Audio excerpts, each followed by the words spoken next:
right, Davis? Chilling right here. All right. What's going on, guys? Welcome to yet another episode of the Storyworks podcast. I am your host, Zach Gosen. I'm your co-host, Andrew Hall. And today we have a very special guest, Dungeons and Dragons enthusiast and content creator Mike Gray. How are you doing, man? I'm really excited to be here. It's fantastic, and just really happy to be a part of this. So excited to have you on, man. We've talked about Dungeons and Dragons so many times on this show, just kind of in passing, because we've always played together in the past. Yeah. And I just think it wraps up into film and movies a lot. I think there's so much you can learn about movies and storytelling and world building, of Writing, course. acting, all of it. Yeah, for sure. Oh, yeah. Well, and part of the thing I've done is that for the past 20 years, I've been pretty much the designated dungeon master or game master, for all the games that we have with it. Yeah. So when it comes You're to the head guy, right? Okay. I've had to for a long time Yeah, now. it's always hard to find someone who's like dedicated enough Everyone to be like, finds the okay, I'll comfortable run it. DM. Everybody else is like, oh, I want to play a character. I don't want to run it. Well, it's a lot to take apart in, and unfortunately there's not a lot of places that really teach this skill base, or how to do these games. Yeah. And it's something that I've tried before on my TikTok channel. I've tried to go through, there's an entire series, the Dive Through the Guide, where we went page by page through the DM guide, and we broke everything down by it.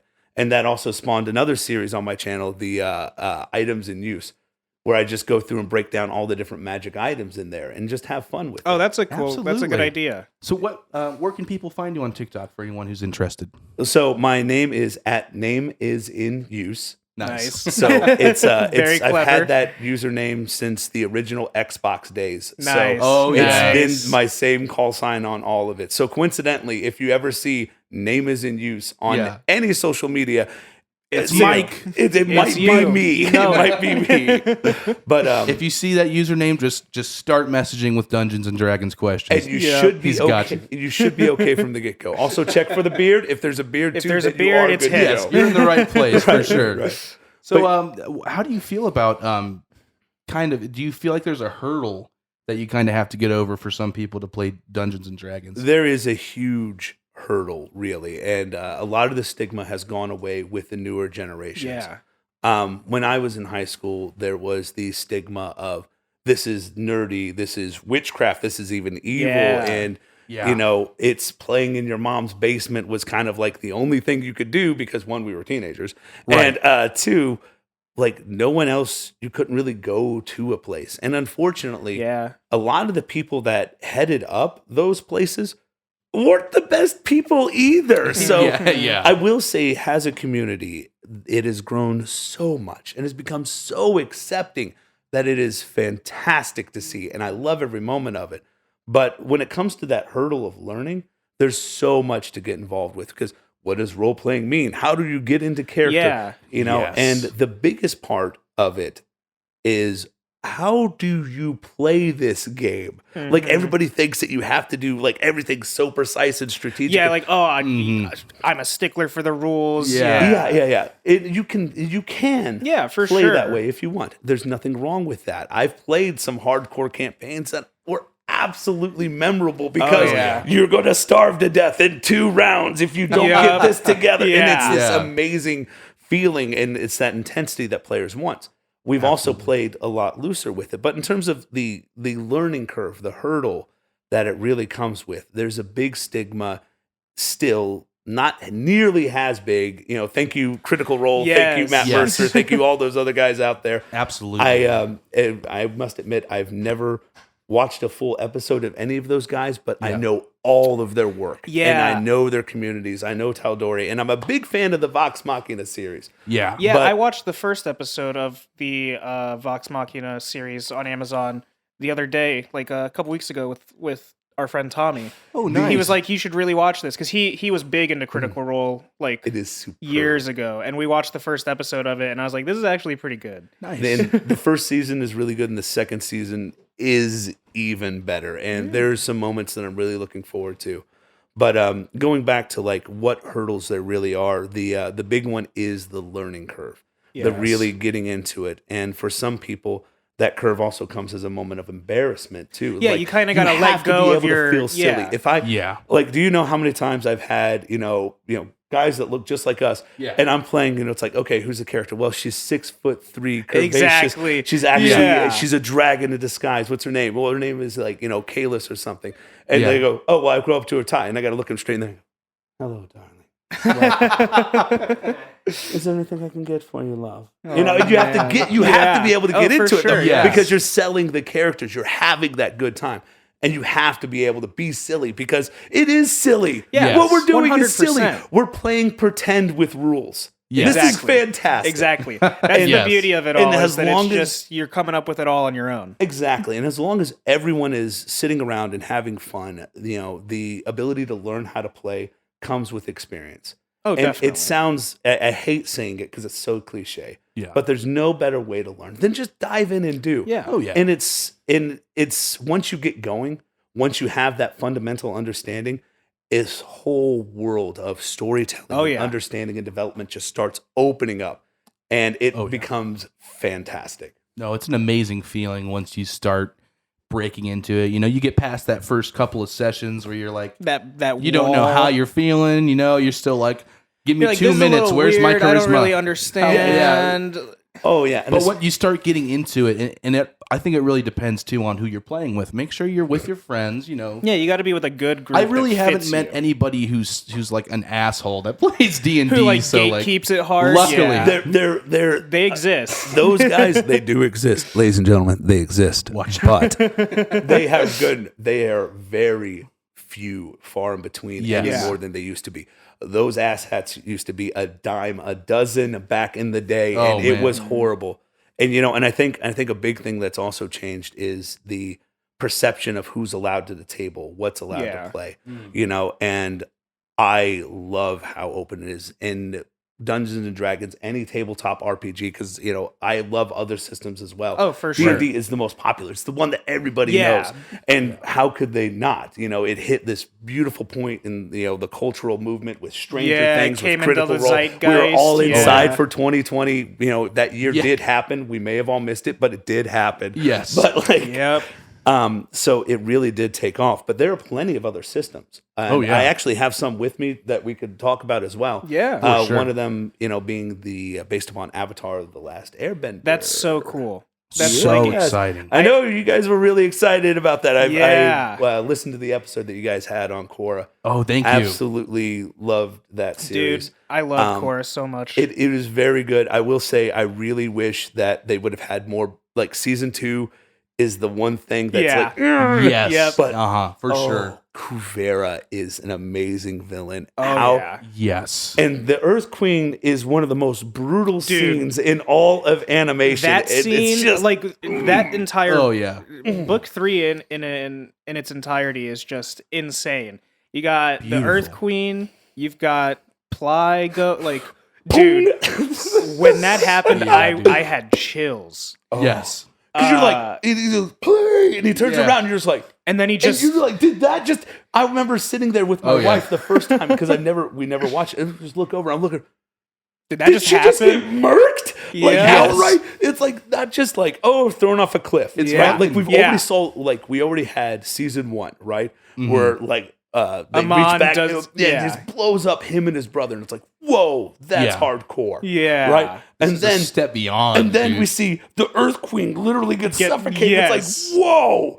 And then we see just metal bend around her head as she go. And I'm like, Well, and then and then they show my the God. I can't remember her name, but the waterbender who's part of the Red Lotus. Yeah. She gets like electrocuted yeah, to she death. dies. And then the one guy like kamikazes himself into Yeah. the mountain. it is And it's so like, crazy, dude. whoa. Oh man. And then, And you know, we've got a punk rock singer playing Zahir. yeah. We've got the singer Insane. for Black Flag playing Zahir, the ultimate anarchist. It's just perfect. It's just so fucking cool. And you know how it's a sign of a really good series is that we're here talking about Dungeons and Dragons and we just went off on a We just tangent. went. Dude, we go off on somebody tangents mentioned here. Avatar. And it's like, yo, hey. Yep. let's No, go that's the thing. We over go there. off on tangents. Any day. And we shill out HBO Max. Yeah, those are our themes for sure. So yeah, no, we can definitely take a look at that. I'm super excited. When did that drop?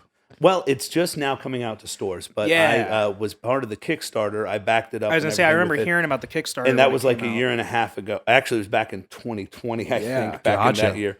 So that And- was a good glitter of hope for you in that time. Well, it was one of the things too. Is I was supposed to get this literally almost like a year ago, but because Wow. of everything that happened, the manufacturing dates. But I got to tell you, it comes from Magpie Games. These people have done a lot of different games before, and uses the Powered by the Apocalypse system. Okay. What's really Okay. interesting is that this only uses 2 6-siders for any of the players, and has the game master. I don't roll any dice, which Really? is really Wow. weird. But I will say that the Avatar system, or the Powered by the Apocalypse system, I should say, excuse me, is very good for storytelling.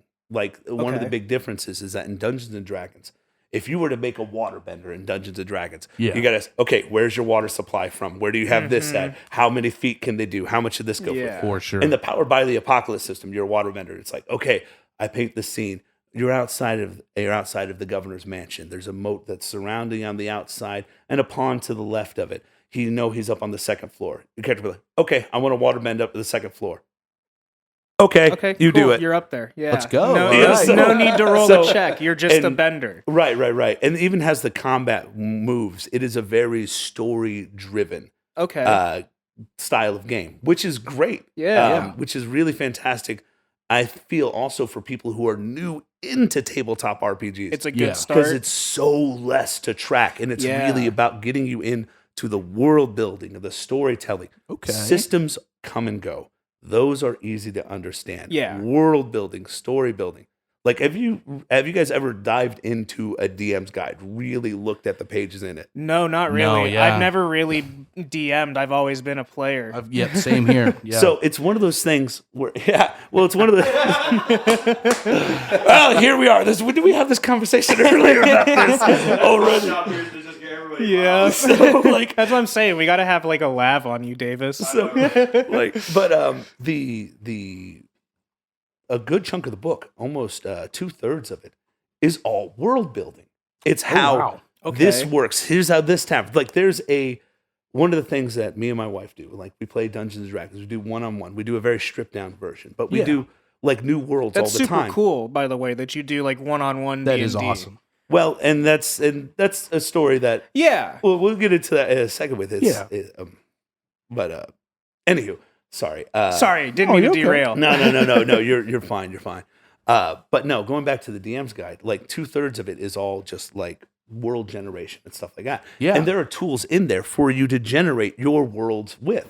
So like me and my wife will sit down and like we'll play through a story and we'll complete a world. We'll do an entire campaign. Yeah. And I'll sit there and I'll roll for what type of government it has. What's my world shaking event? How do I, what's my villain? Where are they playing from in the background? And all Okay. those generators are in the DM's guide. And I've challenged myself too when I've ran entire campaigns where I rolled for everything out of the Yeah. DM's guide. Like, okay, what's my villain? I don't know. Let's find out. Let's figure and it I out. Okay. challenged myself to put the story together, to have the campaign come around that. And And it's so cool. I really like that. and thank you. It was a real fun challenge for me because I was like, I have no idea how this is going to Yeah. work. Even their loot that they got, I was Was rolling random. randomized. And, it's like, oh, they're level 3 or 4, so there's some good adjustments. There's also some extremes. Yeah. And one of them ended up with a Horn of Valhalla at level Oh, 4 because of how jeez. and It it just was how a it shook platinum out? one. Not a Wow, bronze one. It was a man. platinum one. So this dude out of nowhere could just summon like 15 berserkers to run in and kill some my once a God. day. And it was That's awesome. but I it was love it. fantastic. It was fantastic. So now my challenge is, has the DM, Yeah. I don't want to just take that toy away from them, but Exactly. I can't possibly make every encounter where they Yeah. need to summon that. So I made it very situational. Okay, And one of the alright. things that even had happen was they needed to get a boat to the side, to like into the lake and everything. Like low tide had came in and they're like lost ashore and they're trying to escape. He Yeah. blew the horn, had the barbarian hordes Just help pick up pick it the up. boat and Yeah. run it into the water. Nice. And that is the kind of thinking that needs. No, I love getting creative with spells and magic items and stuff. For the, sure. The king of magic items, the king of the shenanigan items to me is the immovable rod. the immovable rod in Dungeons and Dragons is the king of shenanigan items. What is it? So the immovable rod, for those of you, thank you very much. For those of you who don't know out there, is a small metal rod. It's about 1.5 feet long with it, has a button on the side of it. The second you click the button, it stays where it's at. It just stays. It stays. In fact, it takes a DC 33 strength check to move it 1 feet and can support up to 8,000 pounds. What? Let me tell you, if you want to challenge yourself as a DM, find your most creative player, give him 2 of them, and brace for impact.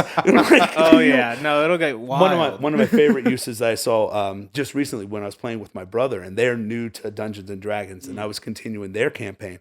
And my brother his character has 2 of them, and they're in this old dwarven ruined city. Okay. And they have this goblin horde that's coming in. My brother gets the barbarian to take 2 stone slabs in the middle of the city. He's got barbarians and immovable. He puts the immovable rods behind the stone slabs to create a funnel point, and made some of the most vicious fireballs that you've ever seen in your life. He just let them through and cooked them, man. Another great one is making a spear out of an immovable rod. What? Stab a dragon with it, hit the button. What's the dragon do? Yeah, it can't move. Wow. It cuts the hell out of itself, is what it does. It either takes a massive wound or it doesn't move. Yeah. And it's those kinds of levels of creativity that really get out there. The other one is the decanter of endless water, which is also another shenanigan item. Oh my god. We had in one of our campaigns that we played, my bard, he found not a decanter of endless water, but it was an ewer of plenty, and you would say the word wine into it, and it would fill to the brim with wine. We were playing Strahd, so we needed we were the wine. we were doing Curse of Strahd. There you go. You definitely need the wine. And my character was just traumatized from the events of it. You know what's interesting? In all my years of playing, I have never done a module. I've never used you've done like everything all I've done homebrew has always been homebrew from the beginning. Oh on wow, all of it. That's awesome. Like I've never used a module.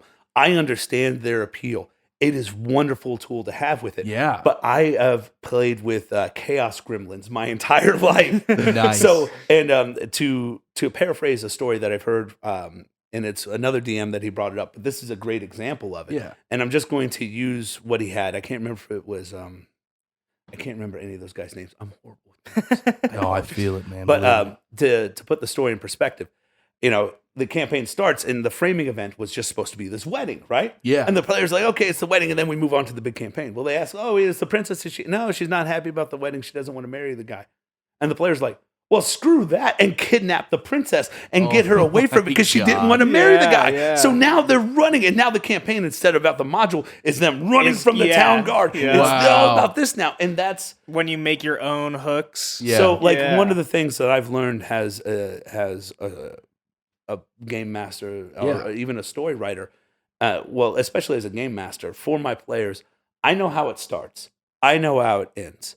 Everything in the middle, that's you guys. Up to them, yeah. That's you guys. Okay. So like for me trying to, and this is something where you're getting caught up, getting that overwhelming feeling, especially when you're trying to run a game. Yeah. You cannot think of everything that your players are going to do. It's impossible. Oh, There yeah, is no definitely. way to do it. 100%. And so many DMs get caught up with, I don't know every detail. You won't. Yeah. You won't. And it's fine that you don't. You just It's gotta so roll cool with that it. you don't. Right. But you have to learn to roll with it. And that level of adaptation, it just, how do we do things? Is a skill like any other. It takes practice, but anyone can learn it.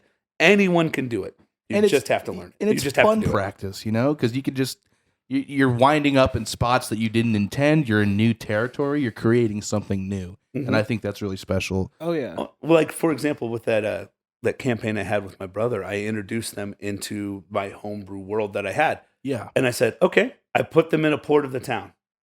And I said, what do you guys want What to are you do? doing? Yeah. And Nice. they end up from the port in Argent in Sri Lanka, talking to the Dwarven princess underneath the ruins of Sri Lanka, reclaiming a city from an ancient war. Oh my Nice. God. So, I cool. love Let's it. just go from there. Let's, Yeah. you have no idea, and that's Did you have those areas set up?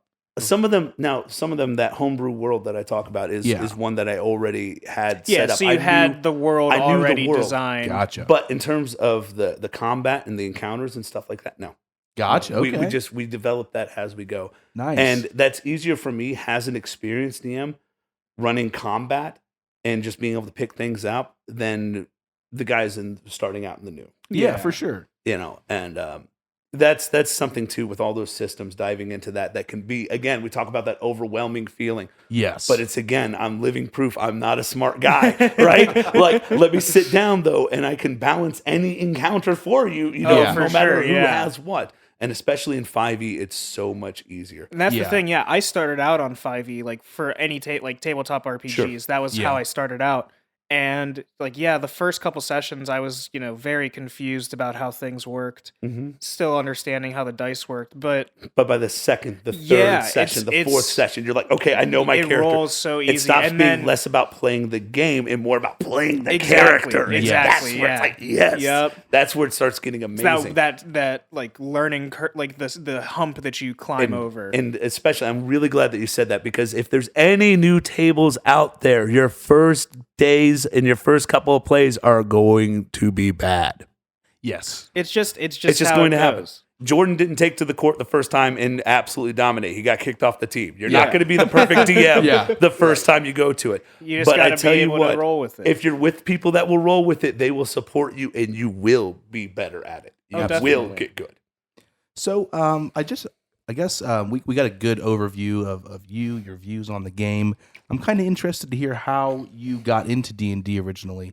How did you get pulled into that world, and what did you end up loving about it in your first experiences? So I was pretty much geeked at birth. Like Yeah. my parents were Yeah. huge Star Trek, Star Wars fans. It's the only way I've to go, seen man. every episode of The Next Generation, Deep Space Nine, Voyager. Nice. My dad is a huge Doctor Who fan, although I never got into it. Gotcha. I couldn't. I tried. Yeah. Please don't help me out there, any Whovians. I love all of you. I know who David Tennant is, and still I know respect who all David of it. Tennant is. But like I could never get into it. It's never me. I Yeah. love the mythos about it, and I find that with all nerd everything out there. Yes. But what really got me going into Dungeons and Dragons was my friends and going into high school and stuff like that. And I didn't have a whole lot of friends. I stayed to myself, whatever I have with it. And I awkwardly stumbled upon the groups of people that Yeah. happened to be awkwardly stumbling upon groups of people Yeah. like myself. Right. And I feel like that's how we were too. Yeah. and a lot of it was so weird because like I played and I started running games about 3 years after being introduced to it. Gotcha. Okay. And I never really had my hands on a DM's guide. Like we were teenagers, we were kids. It was kind Yeah. of put together through Yeah. rumor. How does this work? Getting the official Yeah. printout You're just- character yeah, sheets and you- everything. yeah. That was a big deal, man. It was like, Right. oh yeah, now it's Yeah, real. yeah, now it's there. official. But These characters are real now. you know, Played Pokemon as a kid, and then you realize it was actually real. Yeah. Right. I was the only guy who knew how to play the Pokemon card game. I was actually really good at it, man. Using energies, dude. Come on. Yeah, man. Yes, that's all you have to use. You play one a turn, okay, and you can put it on one per Pokemon. You have your active one. They have the retreat cost on it. It's all on the cards. How do you not know this? It's indecipherable. It's indecipherable. Fans take this one. Oh my god. Magic the Gathering fans hate I him. have like 4 shoebox cards full of MTG old school Oh, shit. yeah. So like, Oh yeah. but no, like really, where I really got into Dungeons and Dragons was when I ran my first campaign. Okay. And my first campaign, it was, the story was simplistic. It's like, hey, you guys go out, find these elemental gems, come together and beat the big bad guy. Yeah. Yeah. Great. That's everybody's first campaign. But like, but it really, I started developing characters, personalities. I really started getting into it. Yeah. You make some typical DM mistakes. I have myself insert character in there. I had Ajin, this kind of overseer of the entire Yeah. thing. Gotcha. And a lot of people do that at the start off with new DMs and stuff like that because you need that Deus Ex Machina. Somebody to he's your safety kinda character. He's like, corral in and- case the party Yeah. decides to try killing orphans, I need someone to stop. who's them. like, yeah, guys, actually, don't this do isn't that. a good idea. Let's not kill orphans. Now if the party would kill orphans, I'm like, oh, Well, let me look up. Well, no. Let me look up the stats for orphans. It's very much we changed the theme of the campaign. These guys don't want to be the good guys. Yeah, Fine. obviously. Yeah. Let's have a not good guy Yeah, campaign. yeah. For Those sure. are just as fun as well. By Yeah. the way, you want to watch people sweat when a paladin gets on a scene? Let them be evil characters. Let's No, go, by yeah. the way, he's a level 10 paladin. Here you go, man. Oh boy, It's man. like smite him all the way through the head. But Yeah. but it's really then. And the thing that got me was that I was around with all my friends. Yeah. Right.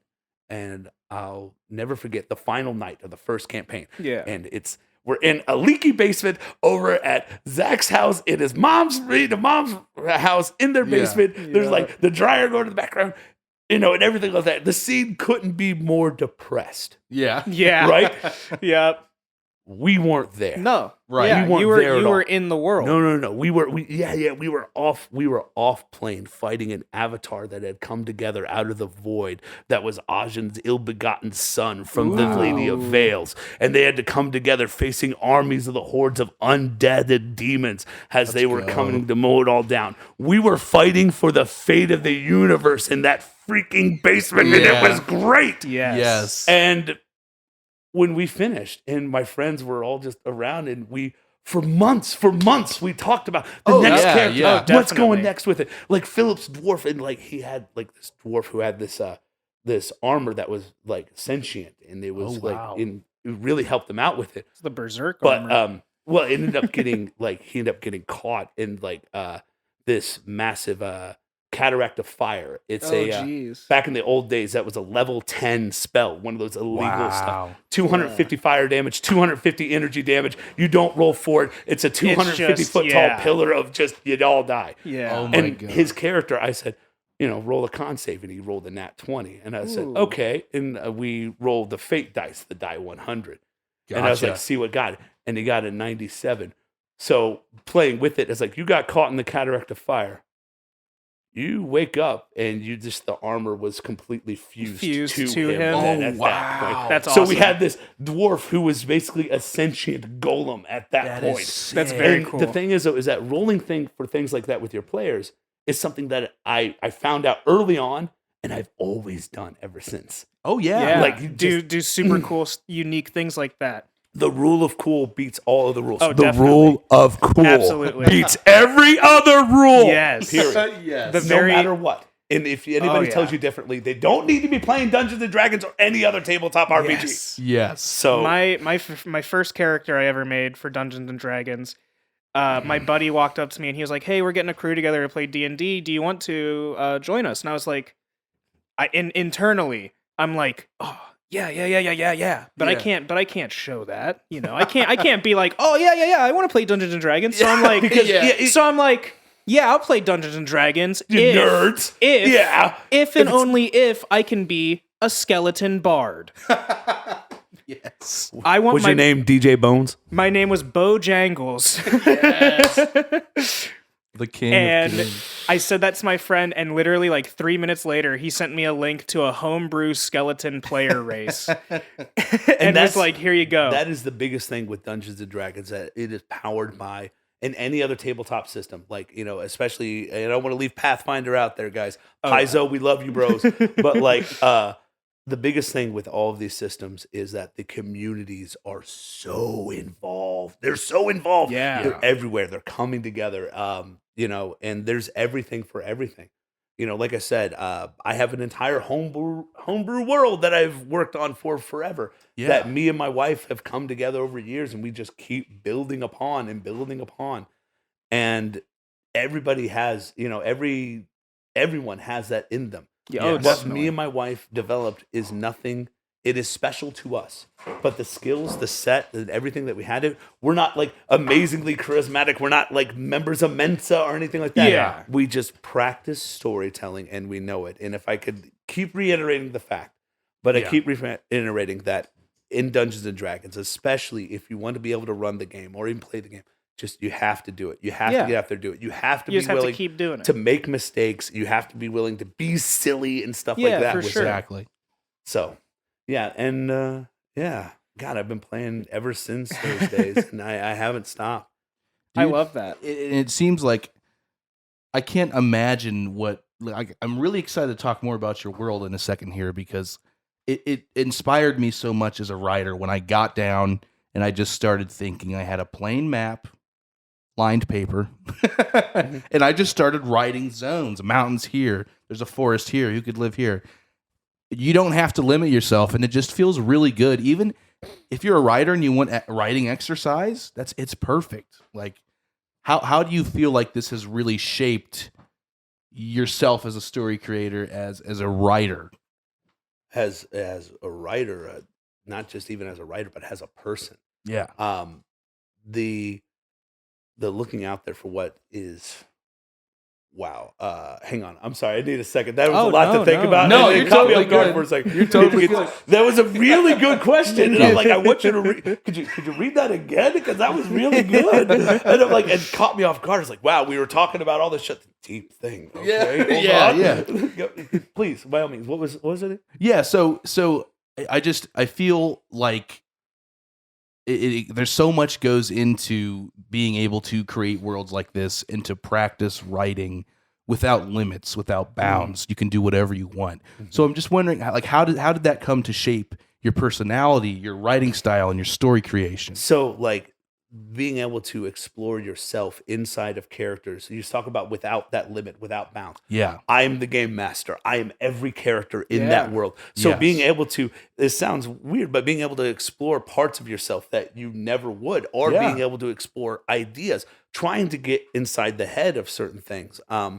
And you become a more knowledgeable person. You become a more worldly person just because you're developing knowledge. Yeah. You have to. Exactly. If I really want to play a abusive sociopath or an abusive controlling person, Yeah. I was like, well, what behaviors do they have? Yeah, you got to think about And it. what's crazy is that after reading about how the plaguing of constant doubt, controlling different parts of their lives, how they constantly make self-doubt, unpredictability, something's okay one day and then not the next with it. By reading those, I start identifying people like that in my real life. And I'm like, oh, let me get away from those. Let me cut that out. And it's amazing from there. Also, the understanding of different people's cultures. I love monsters, cultures, gods, goddesses. Give me all of it. It is fantastic. And it is wonderful the amount of times I've had to go look something up. And it is, I feel a personal kind of regret a little bit that I don't know more. I don't know enough about Hinduism or about Buddhism to incorporate any sort of mythos from that in my campaigns. And I won't. Yeah. And I won't do that with anything I don't know enough about Yeah, or don't feel comfortable doing. And especially if like it's somebody else's toys. Yeah, Right? If I'm going to play with somebody else's toys, I better learn everything exactly. about You don't wanna- that you toy don't wanna- before I pick it up. Stick Yeah. your And, foot in mud or it's like- anything. And we all know, and because of just kind of the Western idea of what pantheons we have on that, we all know the Greek pantheons. Yeah. We all know the Egyptian. And because of Marvel, really Nordic pantheons Yeah. taken off, and we Yeah. all know Yeah. that now. And I really want to see more of that. I want to see what different mythologies come out of, like the Southern Africa, or that come out of Russia and stuff like that. Like I know the legend of Baba Yaga. Yeah. I want to know more about Yeah. them because I would love to throw lady one in a in, campaign yeah. and that chicken house and everything else with it. But I don't. Would you like food? Yeah, it's kind of one of those things. Yeah. And it's for me pulling those different aspects to put my own unique stories together. Yeah. Because I don't want to step on anyone's toes. I don't want to offend anybody. Yeah. And by all means, I don't want to be like, oh, I will just take this image of this goddess and use it as the devil and in this just turn it campaign. into my own. Yeah. No, Right. you cannot do Yeah. that. But to be able to pull those ideas, to create my own mythos, to create my own worlds and dogma from it by pulling from that knowledge. And the hindsight, and not even hindsight, but unbeknownst to me, I guess, after all these years, I really tempered out as a person. I became a more accepting person. I became more understanding of people. I'm not saying that Dungeons and Dragons will make you a good person, but if you're passionate about But DMing, it definitely helps. it won't hurt. It won't hurt anything because you'll find yourself actually wanting to understand, to empathize. So as a storyteller and a writer, I mean, I don't really write. I Yeah. take notes on the stories, but the dialogue that happens, I don't plan anything ahead of time with it. Yeah. I have the Yeah. general attitudes and everything with it, but all of that is shaped really In the through moment, experience yeah. and in the moment as we Yeah. come together. So in the end, I think that what's really Dungeons and Dragons in tabletop RPGs have really shaped my life and, for a lack of a better way of saying it, have made me a better person than what I was. Hey. That's- And yeah. it's kind of, it may seem the big leap from it, but I don't think so. it's I don't understand how you could walk the path that I did with that and not Yeah. have more understanding of the Yeah, world and around you. and not come How- out as a better person. That's- It Yeah. takes a lot. That's incredible, man. I don't think I've heard a DM talk in that depth. Like, I don't think I've ever had Yeah. somebody like literally broaden and expand their worldview because Through of the Dungeons and Dragons. Like, that's process, yeah. incredible to hear. That's amazing, man. Well, I want to know more, and it's that Yeah. pursuit of knowledge. And if you are a person who wants to know more, let me tell you, it is an endless journey once you yeah. become a game master. And once you're in front Yeah. of, once you're behind that screen, don't ever stop. Like, don't ever Yeah. stop. Be at the table, get back behind the screen, just keep going, and you will find that you will connect with people in ways that you never understood. You'll gain perspective about people and trauma and events that you never can because you're Yeah. not them. But you start to be able to empathize and understand Yeah. exactly where they're coming from.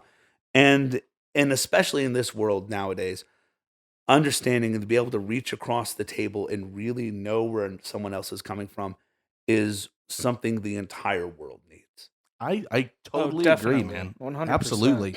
Wow. Poetic Yeah.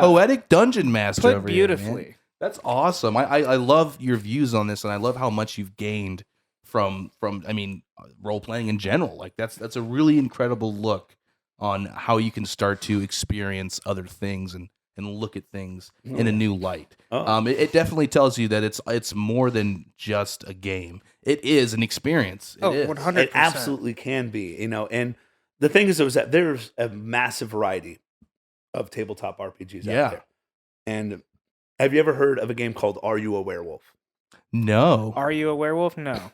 It is at its core a tabletop RPG. Really? And it is something I can teach anyone to play with a deck of cards and a couple of jacks. Okay. You have one person who runs the game. You have a couple people that are werewolves. They start the game. Everybody has their heads down, Okay. right? Yeah. Heads up. Someone's dead in the town. Who's the werewolf? They vote one person at the end of the table. They reveal their card if they're the werewolf or not. If they're not, everybody heads back down. The werewolves get to pick one person Okay. to kill. Move on. If the werewolves outnumber the Nice. town, they win. Okay. Yes, it is exactly Nice. like that. And there's even different roles that you can have. You can have somebody who's the detective, who every night they get to pick their head up, point at somebody, and the game master gives them a thumbs up or thumbs down of whether or not they're the werewolf. That's like But it's the still up- resistance. Yes. But it's still Avalon, yeah. up to the detective to convince the rest of the Yeah. table that that's the werewolf, even though that they Oh know my it. god, I love those kinds of games. When we were still we used to do Sundays game day. We used to do tabletop. What was the night version? Avalon. Of that? Avalon, man. So there's like Merlin, there's spies. It's a kingdom kind of version Yeah, of it's it. like We three would play three round people after round of are this Merlin shit. and the Knights of Camelot, and then two people are are the No, but it sounds really similar to this. It's the only hard part is typing because there's no like in-game voice chat. If you're not with Yeah. your friends on Discord, you just have to type. Yeah, yeah, By the yeah. time each timers are done and shit like that. Yeah. You have like impersonators, jesters, and like if as a jester you win if you get yourself killed by being like, I'm the killer. Oh, And you jeez, kill yeah. me. I love it. There's What- like 10 different roles. And I will never forget the night sitting around with like 7 of my friends and stuff like that. And I was sitting there at the play and I'm across from my friend Jack. And whoever's in charge of the game would paint the scenario. Okay, Right? yeah. So the person in front of us paints the scenario that we're in a trailer park town in the middle Yeah. of Kentucky and stuff like Okay. that. Yeah. And you wake up from the smell of moonshine and blood as you look Oh, over man. and Jeb is dead. And I was one of the werewolves. Not Jeb. So Yeah. I play as the Jab. character. The first thing I do, oh my God, I killed Jam! How the hell did I do it? And I start freaking out at Yeah. the table and stuff like Yeah. that. And the other guy's the werewolf was like, shut up, Phil. You're too drunk again. You just misremembering shit. And we That's start, great. Man. and we won that Yeah, round, by the way. And built every that round, I was narrative. like, oh my God, I Yes. killed them. And nobody believed me because is I was just amazing. selling the character. I was in the moment so Yep. much. And the guy across from me, my friend Zach, made the read so perfect. And it was Wow. so fun. That's And awesome. It's just like you mind link for a second. Yeah. totally, It always totally. feels like getting away with like a heist after You Yeah. do, like because it's like we fine got line of like overplaying it so they know you're the like Yeah. Yes. you don't actually play it at all. totally get away with murder on that one. Literally, it's like in the game. I actually did. It's a game. I got away with killing the whole town, and Oh I my admitted to every God. one of them. So that sounds like like more role playing than the version like we would play these games. But Yeah. I like the role playing element of that. That's so cool. You would have had me fooled, man, for sure. So I just have a couple more questions for you here, and then I want to kind of get into maybe looking at your homebrew world. Sure. Into that.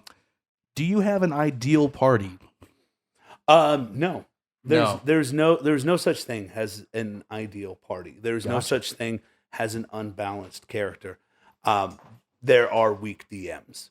Gotcha. Yeah. In all seriousness, though, if taking ego out of it Yeah. and everything, Yeah. it's something that has to be communicated. If you want to have a party of 4 bards and one of them is a dragonborn lead and stuff like that, Yeah. and you guys are Dragon's Fury rock band Yeah. and mercenary group, Yep. we could do that. We could totally do it. Yeah. But the communication is really what it takes with the table. Gotcha. There's no party that can't function together, that communicates together, that can learn to play together. You can do whatever you want inside of Dungeons and Dragons. Now, there are scenarios where you can have a bad matchup or a Yeah. bad fight or have an unbalanced fight even Right. against the players. Yeah. But it's my job as the game master to make those adjustments on the fly, unless this is something that is agreed upon. Yeah. Yeah. Right. Like, for example, if we're all casually playing, I am not actively trying to kill you. Yeah. But let me Yeah. tell yet. you. Let me tell you about the Slaughterhouse campaign. Ooh. I told everybody to come with extra characters. I told them Just like, be ready. You're gonna die. I was like, I'm gonna play Dark Souls on Dungeons and Dragons. Let's time. go. Let's die. Let's the go. first thing that happened is that they get to this town, this massive city, and everything, and they just see this one girl like standing in the street. Yeah. They think that they wave over. You've to 'em, alerted the and witch. this zombie horde just comes running out them. And I had them barricade inside the door. They get up to the top of the building. They're jumping across. All of them live. The rogue dies trying to break into a butcher shop. Oh no. my And God. this massive monster in there. And he just misses him. And I just stepped on him, Crushed. killed him.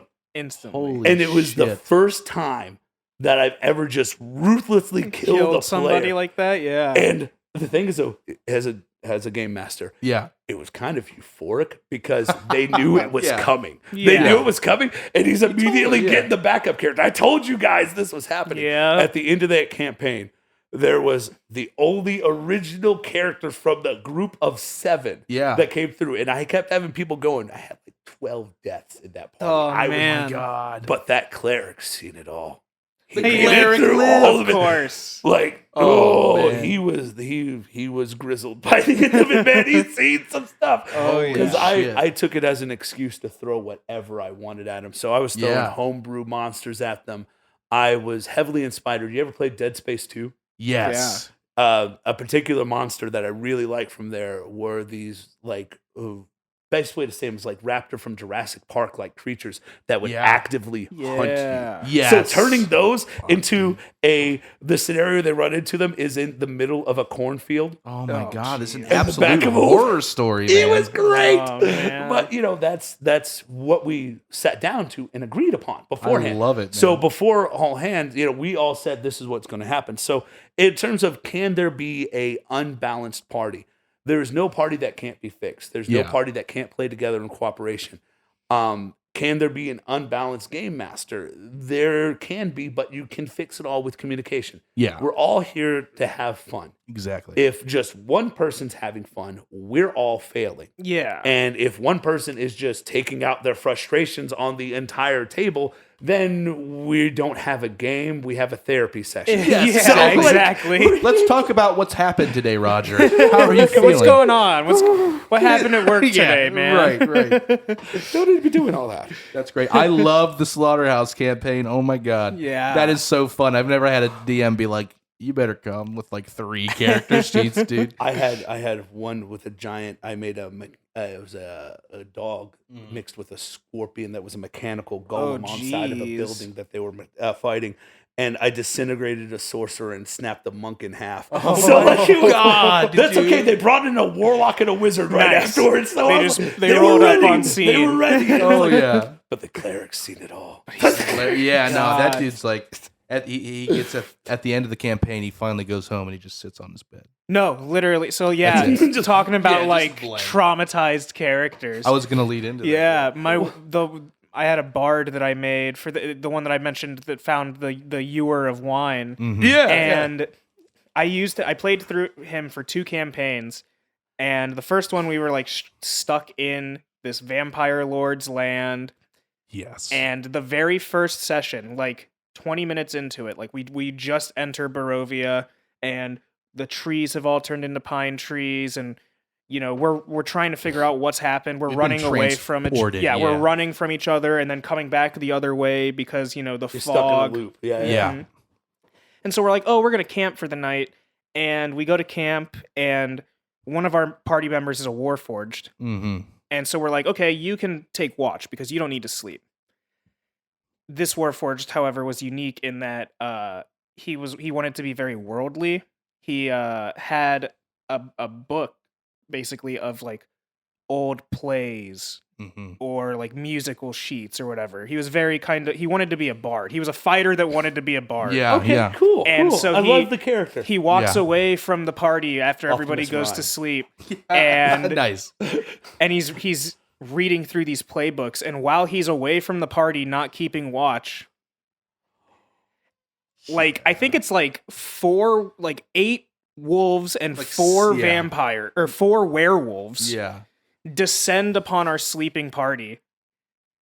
Yep. Nobody saw it coming. They immediately rip my throat out, and I die. Done, dude. Like they get all these attacks. Totally. Like you're prone. Totally. Attacks Oh, yeah. are made with advantage. Especially, blah, blah, yeah. blah. You're Oh, caught yeah, off dude. guard. You're prone. You're at disadvantage Instantly- for anything that you would do. sucks You get so up as an attack of opportunity. Exactly, You go to yep. move out of combat. It's an attack of opportunity. Dead. You're dead. No And- matter. and Your best yeah. bet is to get in the fetal position, Yeah. be completely Yep. defensive, and pray for someone And to then rescue yes, your so that ass. they Right. Like, oh my they God. KO me, and then it's death saving throw failed, death Yeah, saving yeah, throw yeah, yeah. failed, and I'm dead. Oh. your And face after that, you were just like, I was oh, it's just dead crestfallen. inside. The DM was like, he was trying to figure out a way to keep me alive, but he was like, these werewolves, they smell blood. They're not gonna Yeah. stop No, attacking. they're not going to. And No. and I have to say that has a DM character deaths, Slaughterhouse campaign aside. yeah. Character deaths can be very good or very bad. Yeah. And Yeah. there's something about like if you play the paladin that turns back into the fray, it dies holding back the army against the enemies. You've retired that paladin Yeah. in glorious fashion. Yeah. You did Yeah. it exactly as you're supposed to. Right. But when somebody just gets Just a- dumped on a by bad rolls, First event. yeah, you just and got. so our DM felt so bad for me. I was just crestfallen. I was like, oh, I guess I'm going to create a new character. I Yeah. started right there in the middle of the set. Like everybody's Studying, still. yeah. Oh! It was the still beginning playing. of that session, Yeah. man. Like I Yeah, said, we yeah. were like only 20, 30 minutes in. And one of our party members is a paladin. And he uses up basically like all of his holy power for like the campaign Yeah. to basically call out to the Bright Lord. Mhm. Or the Morning Lord, or I can't remember. whatever, Yeah, whatever, Insert whatever, Sun yeah, deity whatever good guy deity here. he A was. Paylord 3.5. And he's like, please, this man's time wasn't now. Please bring him back. We need him. And my character had this moment where, in this land Barovia, Yeah. like all the souls are. It's basically like purgatory. Yeah. Like it's stuck in this time. Anybody who dies is kind of transported to this like gray purgatory landscape. Yeah. And my character was there for like 30 seconds. He saw like a little kid that was stuck there, Yeah. and the kid's just like scared and frightened, and my character's like, oh, we'll try to figure something out, and then he just starts sinking Yeah. into the gray cloudy To make scape. it even worse. You're getting away from the kid you're trying to save. Yeah. Oh. And then I come back, and then I flash back to life. My character instantly traumatized from the experience. Oh, yeah. We find this wine, this ewer of wine. He falls into alcoholism, Yes. just constantly coping with it. And it's funny. It's funny now is that what went from absolute devastation from you as a player, is now one of your favorite stories. No, to exactly. tell. So And we make it through there, and my character just is. We 3 years later, we start like the next campaign, and he's still haggard and all unkempt. He's We go into He's been through it. Yeah, He's been through we're it. captured. We go into the Underdark. We meet the Demogorgon. We meet yeah. the Mushroom Queen or whatever. Like Zomantia. yeah. We yeah, we she's meet fucking scary. we're doing Cool, we're man. doing I out like of her. we're She's doing out cool. of the abyss, and we finally escape from the Underdark. And my character having seen all this shit, and knowing that if they get out of the Underdark, they're just gonna destroy the world. Yeah. He quits drinking, he cleans himself up, and he tries to rally the troops above ground. That was great. Yeah. It always feels good. It always is great when you have a character go through that complete hero's journey. Yeah. Like your character's hero's journey started off really rough. Yes. But the fact that you saw it through, and this is a lovely moment, and I'm really glad that you brought that up because it just shows how the adaptability of your DM at your table, Yes. such a good job on him to be like, Absolutely. I cannot allow this to happen, and unless, like we said, previously talked about, no, that's so bad. Yeah. That feels bad. No, There's nothing there absolutely. for it. And sometimes, that's one thing though, 5 sessions in had that happen. Yeah. Then I man. probably It would have still felt bad, but I would have been like, oh, yeah, you're dead. you're But dead. I'm dead. You Yeah. you had Yeah. the chance with it. And I think that's handling character deaths, and applause to your DM for doing that. Oh, yeah. Especially Absolutely. session 1. Yeah, 20 minutes in. Oh man, it was Rough. so rough. Come on. And and I think that really shows a great moment of adaptability, and Yeah. that's something that really is when in storytelling, especially in this type of communal storytelling. And so Yeah. when we come together, when I asked my brother to describe Dungeons and Dragons, and he just recently started playing it, Yeah. he described it as improv theater group with rules, results may vary. Yeah, So, Right. Yeah. For sure. Pretty accurate, honestly. and it's one of those things where those stories and how things come together, things can come together really well. Oh, yeah. Out of those tragedies, even of that, because as a character, as somebody who's like, you lose a character, Yeah. it hurts. It Yeah. hurts Especially a lot. when it wasn't your choice. Like I have had characters that go down, but it's like, Yeah, if I when stay in when this you're mind, they get out. Yeah. It's like, yeah, I'm when gonna you're going die down against in this dragon. yeah, I'm when gonna you're going scar down in this combat, dragon. it's one Exactly. thing. Yeah. But when it's like you're asleep and you're taken out, Oh. you're basically just assassinated. when the Your dice- agency is taken away. when the Yeah. dice decide that you're dead. yeah, There's nothing you can do. When Yeah. the dice decide that you are going to die in Dungeons and Dragons, you're done. And Yeah. there's Right. nothing you can do. And it feels bad. And even at the times, let me tell you, I've had that go the exact opposite. Okay. As a dungeon master, Yeah. I have a table rule, right? For 3.5, it was 320s and it's dead. You roll a natural 20 to threaten a critical, you get your critical threat. You roll Yeah. a 20 again, you're threatening instant death. You roll that third 20, I don't care what it was. It's dead. Yeah. it's dead. You did. Okay. Gotcha. Yeah. Dang. You ever seen a Tarrasque go down round 2? Whoa. Oh my God. Boom. I had boom. a Warblade, his Warblade, and he tripled 20'd on it. And I was so That's frustrated insane. Oh my that God. I picked up like one of my own dice and I said, rolled it myself, and it landed on a 20. And I walked away from the table. Oh and I walked my away from the God. table, and it's like, it's dead. That's Yeah. a D&D Dead. moment. I need a though. moment. Yeah. As a dungeon master, this was my guys just moment. killed- you This guys is just the killed my Tarrasque. thing, yeah. This Yeah. is the 3.5 Tarrasque. Like this the is the most regenerating, deadly, yeah. the redirecting of rays that you have to Oh, get it to negative 20 hit points and wish it dead. And this Warblade, one hitter Second quitter turn, by my man. own table rules. And it's not like I could tell him no. Yeah. Right, It's not right. like Yeah. we just rolled he rolled 3 20s in a row. I rolled one out of my own dice and got enough one. It's meant to happen. Yeah, It's you just just- out you of my gotta hands. die. It's It's out of my fated to hands. be. And but even still then, even now, even as horrible as that was for me, It's one of my favorite stories. great to story, tell. yeah. Definitely. It's hilarious. Exactly. It all went wrong for me. That's too good, man. So, talking about what happened to his character, Cassian, how much, like, when do you find good opportunities to be merciful, or the opposite? Like, as a DM, when do you think you should be merciful in moments like that? It really all depends. Super This is situational. all about the Depends story. on the it's moment. all about the moment. It's all about the story. It is 130%. You had to be in there. You Yeah. have to be there for it. Yeah.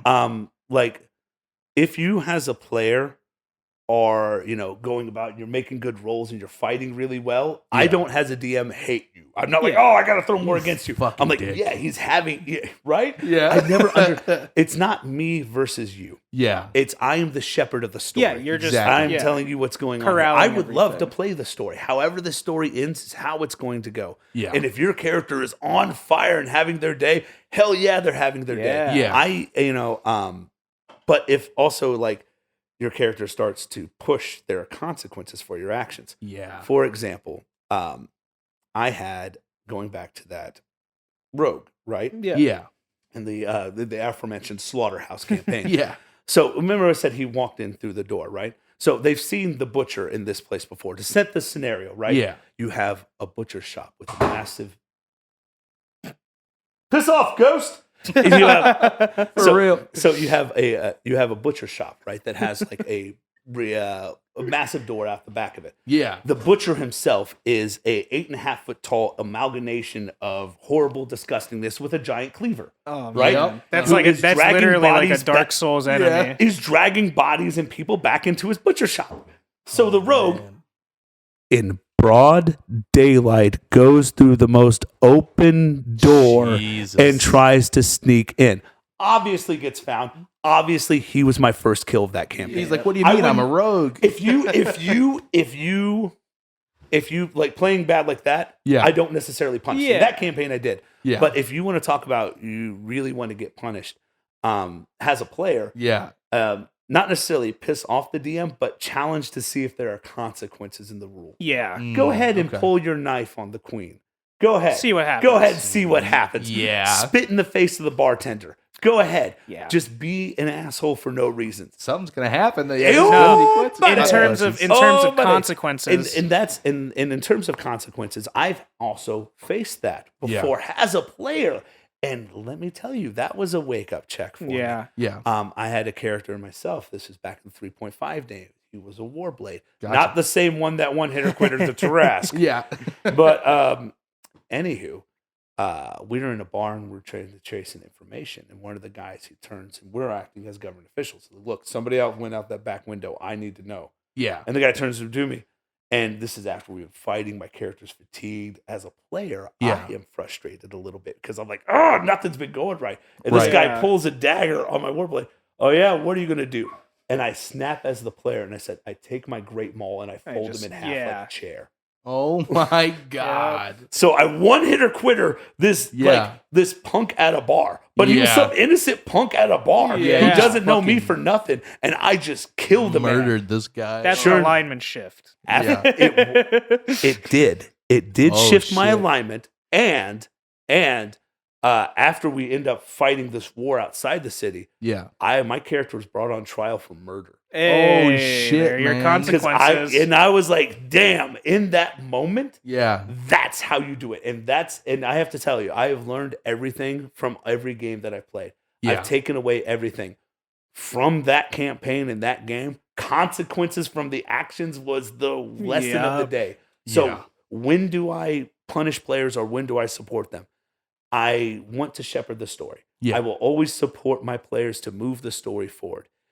If you want to test the waters, Yeah. I will let you test the waters. Yeah. Right. And I have grown enough as a GM that I don't see that it takes a while of starting off to see those actions are my players just like fucking with the game? Are they Yeah. messing with Yeah. me? Sorry, I didn't mean to drop. But they're oh, like, oh, no, you're good. are they messing with me? Are they just putting me on this? Like, what are Yeah. you doing here? This Yeah. is wrong. Just do the thing. I just need to do the thing. Yeah, right. And that's the thing is understanding as I get older that we just shepherd things forward. We Yeah. don't have to do all of this. It's not about me controlling everything that you do to move forward. Right. It's about that adaptability. So there's no set moment of when you twist the dagger. knife. Yeah, right. You know, it all depends on your players. Sometimes you have to. Sometimes you got to, humble somebody. Sit Sometimes- down for a second, And sometimes you got to throw an extra 0 onto that boss's hit points. yes. The first- right. Let me tell you, when that Yeah. barbarian crits max damages everything on your Oh, dragon, you're man. like, let me just go ahead. Yeah, Like, you're just like- holy hell. He said it's The fine. first campaign I was a part of when I was my skeleton bard, we were in this cave looking for, just to go on like your thing of consequences. Yeah. We're in this cave looking around for this lost ancient mine, and we pass through this cave, this cavern that has like a bunch of moss in it, and we're just like, oh, it's moss, but it kind of has like a like a weight, like there's fumes kind of coming off of it, and so we're like, that's gross. Yeah. We're gonna avoid. We're gonna leave this alone. Yeah. And we all walk away, but one of our party members is like, well, if we're done, like if we're not coming back here, I'm just gonna. If this stuff's poisonous, I want to get rid of it. So I'm gonna throw I light a rag on fire. This is so bad. He's like, I light a rag on fire and I toss it in there. This is so bad. At the fogging moss. Yes, That's spreading through the air. And our Yeah, DM literally Did he looks say, looks "Are at you him sure? and says, "Are you Are you sure? You sure 'Cause you want to do this?" That is your last warning. If your DM We're like- ever tells you, "Are you sure?" We're The like- answer is no. We're like, damn, Yeah, no, right. don't do that. Don't do Stop. this. We're Don't walking do away. No, don't do it. And he's like, you guys have already walked away. You don't know what I'm doing right now. Yeah. And Props to your DM again. And For he's being like, no, no, I I'm gonna throw let it. him do He's like, no, I this. throw Yeah. it. And he's like, okay, you throw it, and it causes a huge explosion in the cave, causing a massive cave in that. He's like a pit, like a boulder instantly falls and crushes him. He doesn't get a save for it. No. He's just like, you're dead now. Yeah. You die Like, from I this. gave you the best chance I mean, you could have. it's one of those things too where it's outside of the table. Like I'm reading that, and I don't know exactly what that Yeah. boss is. There's nobody who knows exactly what Yeah. every monster in Dungeon. Have you seen all? There's like 5 monster manuals, and the Yeah. homebrew is crazy. Yeah. Look, I don't know what that is, but the situation you described is something that I don't want to mess No, with. you're just No. like, we'll leave this Oh. alone. We'll leave it alone. no. And he's like, let's no, go. I'll clear it out. I'll clear it out. He It'll be, was it'll be totally- You able guys to, cleared it out, all right. Yeah. That ended the campaign. that was the man. that was the end of the campaign because he died instantly. Another one of our members got crushed by a boulder. I got crushed by a boulder but survived it. One of our members was like terrified, so they ran away into the water of this cavern and ended up getting picked up by the current and You're like going taken down. under, and they suffocated and drowned and froze.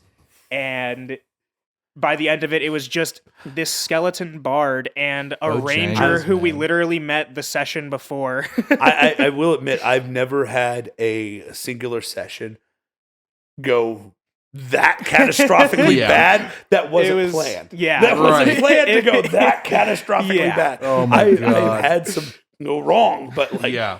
that Oh, yeah. is that It is was- the grand poobah of no return. Yes, right there. it was. We were like, Holy yeah, hell, no, this man. is done. So yeah, man. Before we end up the episode here, I want to talk about your homebrew world. You said you've been building this thing with your wife for years. Yeah. So we ended up me and the wife and everything. I had this world. It started off with a city really of Argent, just this one city. Gotcha. And I was playing a campaign with her, and it's a small one and stuff like that. And this is going to start off pretty dour. on Yeah. there. But we lost our second son, Isaac, when he was 3 months old, Mhm. and it pretty much was devastating. I mean, Yeah, I it's, can't it's, But anywho, me and my wife were both struggling a lot to get through it. It was anything we had. We needed some Yes. way to really communicate back, and we started just one-on-one. Yeah. Dungeons and Dragons started playing, and I started building the world from the one coastal city of Argent to expanding to the different cities, to Sri Lanka down Yeah. south, the Dwarven city, Yeah. to the massive continent of Adrialanka, to Lemuria, the warlock capital, to the lowlands, to the highlands, to the forgotten lands, to the New Haven across the way, to all these different things, to all the different houses that run Adrialanka, to the entire government system that goes into that, to how the dogma that we deal with dragons. And it's started off with this one city and this one town is now, well, why don't I just grab it?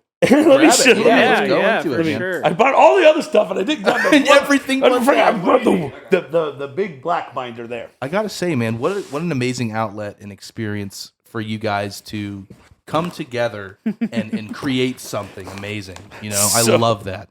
So, yeah. He's got all the goods. Like, if you don't see this right here is all the goods. characters, campaigns, everything from it, different quest ideas, different cities, all of it. Like, let me That's awesome. see if I can find. Super classic. Just put a black bar over it. Yeah, let's see here. What do we have from? Oh yeah, these are custom legacy weapons that I made. Weapons that nice. upgrade along with the character. That's cool. That is sick. Well, we have like the desert wind. We have different things like that. Some amazing. of those were pulled out of the original Tome of Battle from 3.5, is where, like I've mentioned Warblade a few times. Yeah. It is the most broken 3.5 class out there. You got a love it. 12 hit die in combat maneuvers that you can use every round of combat. Jeez. Holy shit! And one of dude. them was Stone Dragon. Any of the maneuvers, you can just do hits that override all damage reduction. It was crazy. God. But let me see if I can, because I got, what is this? This is, So this is the first home map. Like, this is Adrialanka. Everything you see numbered on there has a corresponding paper of a different location, the different people. That city itself is not indicative to the side. The undercity is on the back side of it as well. Wow. The capital city of Adrialanka is a city the size of Ohio. Okay. Oh, Holy geez. shit! And it's ruled man. over by... It's always has been and always will be. Yeah. But no, like the That's city itself crazy. is ruled over by various different houses, and each one of those houses has different political factions and affiliations. Each one of them is in charge of, like, for example, you have the House of the Bear, which is in charge of all manufacturing details and everything like that. Yeah. And his character sheet is in here. Every character that I've mentioned, like I haven't mentioned any of the actual characters from this world. But, everything that's in here and everything like that, like I have their stat sheets, how they go, their personalities, who they are. Like the House of the Bear handles manufacturing. The House of the Ram handles a lot of the ore processing, things like that. Okay. House of the Rat does the food industries, everything like that. Also a little bit of espionage and stuff like that. Yeah. And you have the House of the Lion, mainly military and stuff like that. Overall, the dogma of Adrialanka, you have the Phoenix Guard. The Phoenix Guard is loyal only to the people of Adrialanka. No house, no king. They are the people that keep everything in check, including the king. And the king works in a rotation. Every house gets 100 years to rule, and then the new house moves forward with it. That's sick. And I didn't come up with that in a day. This took a decade to make. Yeah. No, this is amazing, man. It's extremely impressive. And like a lot of that comes to, like, for example, when it comes to building those worlds and stuff like that. To anybody who's looking to really get into it, to look into when you want to build your own world, you have to just start. Yeah. Like, I can talk about the dogma of our dragons, how all my dragons in this world, their names that they'll tell you are names like Edgar, Robert, things like that, right? Because their draconic names are near impossible to pronounce in common tongue. Yeah. And if you try to pronounce it and aren't fluent in draconic, they become very insulting. So they give a selected name. Right. Now, because they give a selected name, if they come across a king, a captain, an admiral, they will not call them their name. They will call them by their title, because that is their selected title that they would have. Dragons in my world also bow to no one. Nice. So when they walk into the king's room, they will be introduced as nothing else other than, like, Edgar. Yep. He'll be introduced as Edgar and nothing else. Is there an understanding? There is an understanding. So the king's like, You Okay, know? the king Yeah, knows. he's like And fine with it. we even established something in our world called worm law, Mhm. where if like a really old dragon, Yeah. their land is treated as a sovereign state.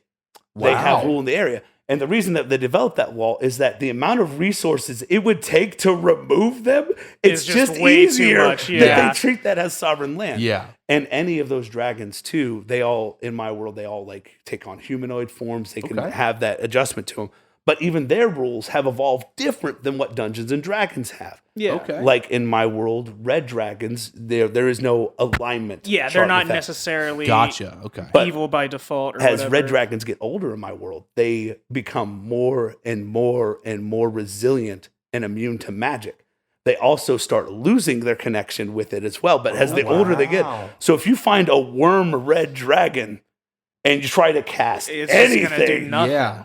but if you find like a gold dragon, as they get older, they become more magically enhanced and stuff like that. Interesting. Okay. And I have the equivalents thereof with it. So like the blue dragons in my world are the ones that become more magical. yeah. And the silver dragons on the chromatic side are the ones that become more physically capable like the Yeah. reds. Okay. So you just have to, you figure Balance out all it these out, things yeah. with it. Yeah. And I can't imagine your starting point to where you get to these nitty gritty details like this. I mean, it's just, I really truly think it's amazing. How would you what like to you've built begin? up. I could show you this process from the start of how we start with one town in my process of how we get to the descriptions thereof with it. Right? Like Okay, pick a okay. location for me. Pick anything for me. Anything. Any location that you can think of. Okay. Forgotten Forest. Okay, Forgotten Forest on there. So there's probably going to be, if it's Forgotten Forest, there's still something that has to be of value inside there. So it has to be some sort of hidden temple or something inside of it. So we'd have to have a town outside that too would Yeah. know that they have the knowledge where it is. Now, those people in that town would be highly respectful and they would be afraid of that forest because they've seen everything it's capable of. So from this temple and from this forbidden forest, because we have this town here, it's not going to exist alone. We have to pull back from that town. How are they getting the resources? If they're next Where's to a the forest, supply they're- chain? Yeah. well, they're probably a logging company, even if they're next to the forest. They keep their own things and stuff like that with it. So now there's got to be a bigger place that they could distribute all this to. Yeah. And you see how it just Yeah, it spirals. builds, And yeah. just- builds, Took my brain builds, and you fucked it. builds. And yeah, and That was amazing, No, man. yeah. Holy that's, Christ. I mean, that makes sense that that's how you do it. When I Yeah. remember, I made a character that was like a dragonborn paladin, and my DM was just like, pick where you're from on the map, and I was like, oh, up here by like the spine of the world or whatever. There's like this former like it's a ruined dwarven yeah. temple, like city that was like abandoned by the dwarves because of some reason that made them go deeper, and so this tribe of dragonkin moved in and perfect. took it Nice. over, and now they have this nomadic kind of village inside of it. That's Love exactly it. and that's exactly how you do it. What you did right there is the exact process of what I do. Yeah. Is you start with small. You start with a moment. Yeah. You know, we don't start. You know, I didn't start the continent of Adrialanka with Yeah. all the houses in mind, with the Forgotten Lands in mind, with all the deep dogma of it in line. Yeah. I started it with one city, one place, Argent, a shipping company, and a guy named Maldabar. Nice. Yeah. And And it built all went from there. That's awesome. By the Incredible, man. by the way, you don't fuck with Maldabar. Leave him alone. You do not. No, like he ended up becoming a staple character through a lot of it. So he's I love that. really something else. So yeah, that's really where like all that came together, and it's been a world that I've been building for years, and it's one that I don't think I'll ever stop.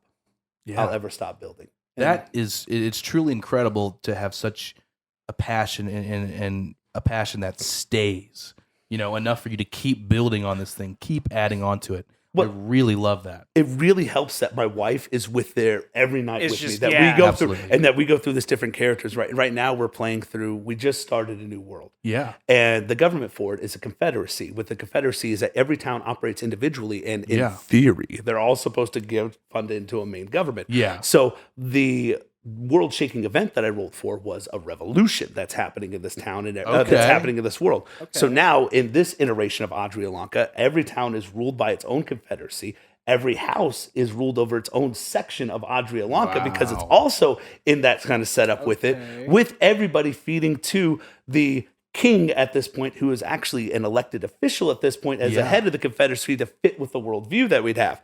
Okay. And that's what we just came up with. Yeah. So Yeah. in this world already, I've had one character who was from upper echelon of things, had a good time, ended up finding someone, they fell in love and all this other stuff. And they, from a distance, were watching things happen.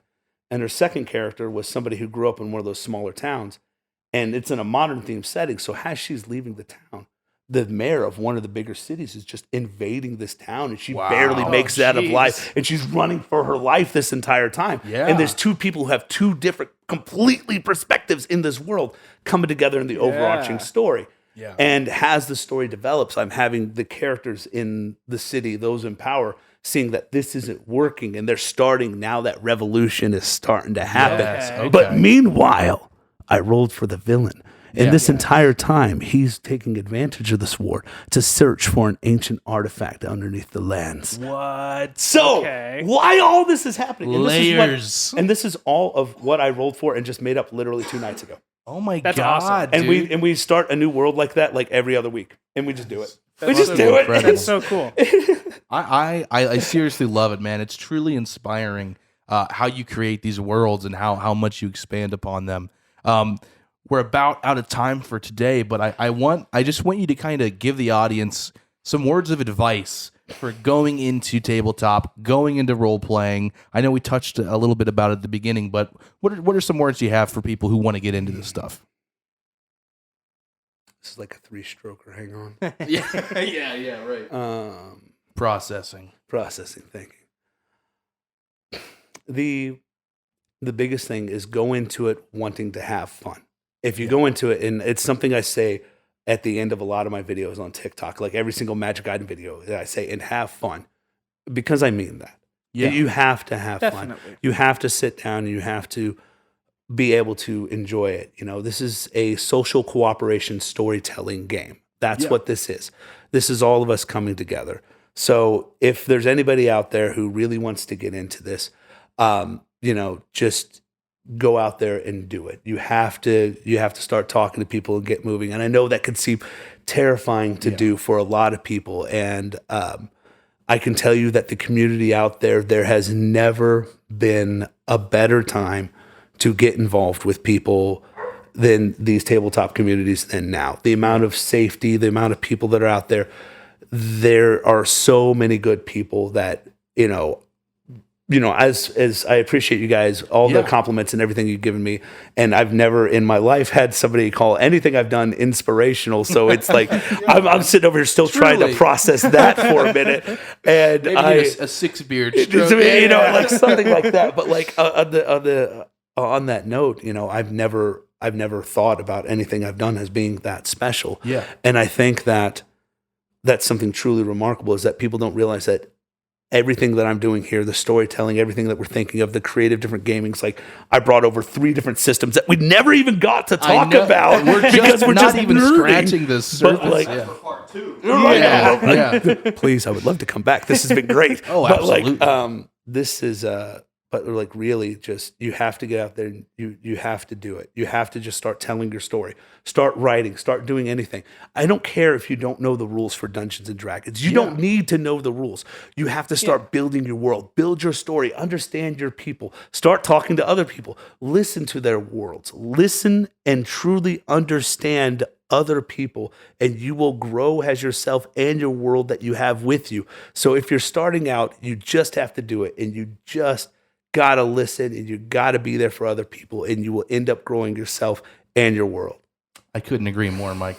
Thank you so much for coming on, man. It seriously has been an absolute blast. It's been a pleasure, man. It's been great having you here, and I cannot wait to do this again. I'm looking forward to it, and I hope to be on anytime. D&D podcast. Let's go. I mean, we got enough material to talk about. and if not, I can just make some shit up. So let's Literally, go. yeah. For sure, man. Let's do it. All right, guys. Take a minute to plug it. Yeah, go ahead. Yeah, go Plug. ahead. Plug once more. All I really have right now going is, like I said, I have my TikTok account. That's Yes. at Name is in Use on TikTok. Name is in Use. That's it. Yes, so sir. it's all together in one go. Nice with and it. simple. Also, my wife is doing paranormal investigation, and they also started a TikTok channel, Booze Clues Paranormal Investigators. That's Nice. good. So I will also be plugging them on my main channel as well. For so sure. if you just find me and you can't find them, not a problem. You be able to link right to them and everything. And hopefully they'll be going live this Monday with an investigation. I can't Nice. remember where they're going, but it's someplace in Ohio. It's like an old manor where like a whole bunch of Okay. wars and stuff happen because it's Okay, Ohio. all right. 'Cause and it's it's Ohio, creepy. yeah. Yeah. It just is here. Yeah.